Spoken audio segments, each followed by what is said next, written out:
दिसंबर महीना में उनका के ना बोला लेके जाए तो बाहर रहबो तो 2-4 लाख भेजते नहीं रहबो हमरा खातिर। हाँ जी। लेकिन जैसे ही 2-3 दिन पहला जाड़ हिलावल है तो फोन करके तुरंत कहते कि सुनी अब हमारा रुपया ना चाहिए ना तो काहे आ देहात के नारी रहली बड़ी कम पढ़ल लिखल लेकिन देहाती भाषा एक से एक जानी जौन गवई में बोलल जाला। अब अपने बलमुआ के फोन करके कहती है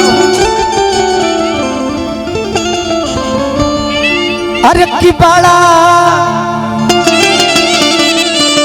अरे हई जाड़ाई पढ़ावता कोनो मेहरारू कहे कि बड़ी जाड़ लागता चाहे ठंडा पड़ता आई मेहरारू कहते कि हमरा के जाड़ा जौन बा अभी पहाड़ा पढ़ावता। अरे की बाड़ा जाड़ाई पढ़ावता अरे पहाड़ा राजा जी बाड़ा जाड़ाई पढ़ावता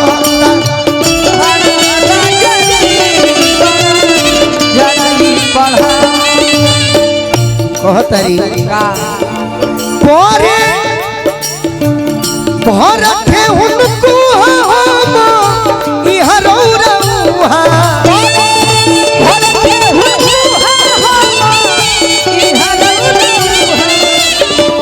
पर भर थे उनको हम इहरौरा आ तारा भी अगर दिक्कत होखे पेमेंट मालिक ना कोइले होखस तो हमारे से कहो अरे कियावो यही जैसे भेजो पानी भाड़ा राजा जी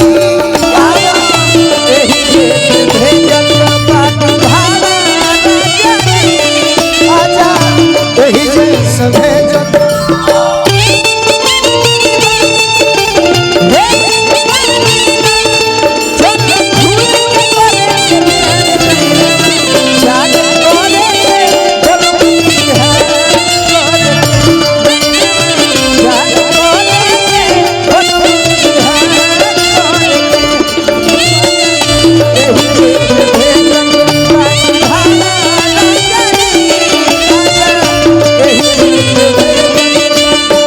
और का कहत करी और का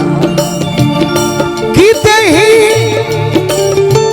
छेद शीतल हर तू अगोर जाके सहर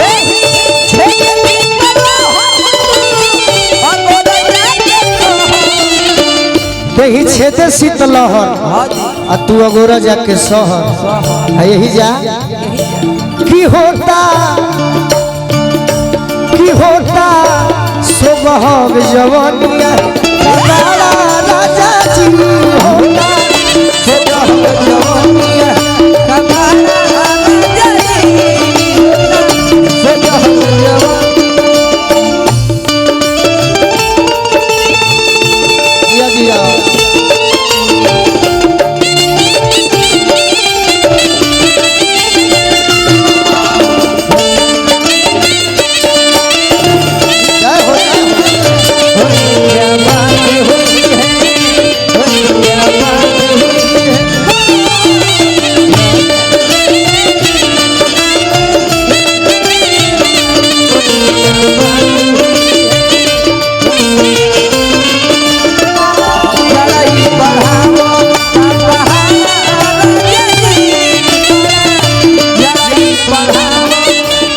और का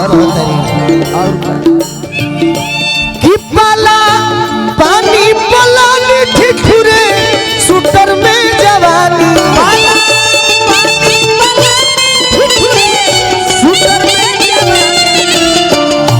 और का अवधेश भैया है का चीन गइले कि पाला पानी पला ठिठुरे सुटर में जवानी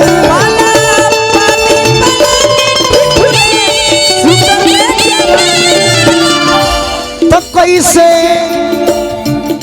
अरे कैसे रही करे जा के काला राजा जी कैसे रही करे जा के काला राजा जी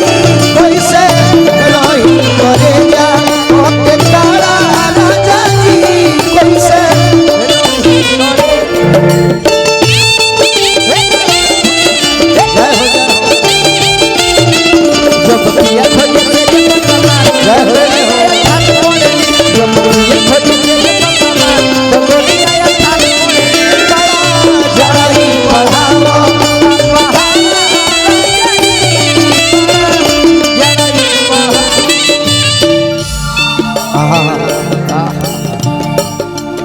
अवधेश भैया कुर से हजारों हजार रुपया के पुरस्कार मिलल।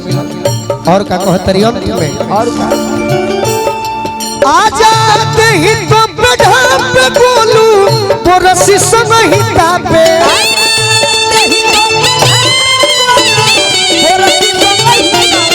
एकदम मैले बोलता है तो बरियारी रोकत नहीं करे कि नहीं यही में रहो बॉल बड़े बड़े भाई बा ठेगारी चाचा बौला बा बड़े बड़े भाई बा के करे के रोकले बने कि ना अभी तनी इंतजार कर आजा ते ही तो बढ़ा पे बोलू पुरसी संहिता पे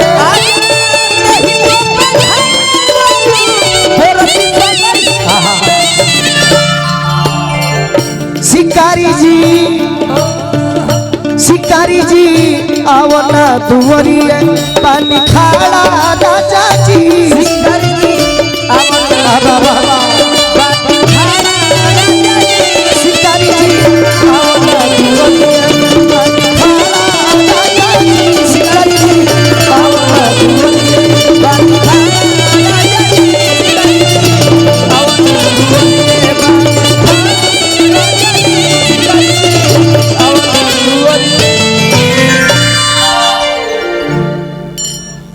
अब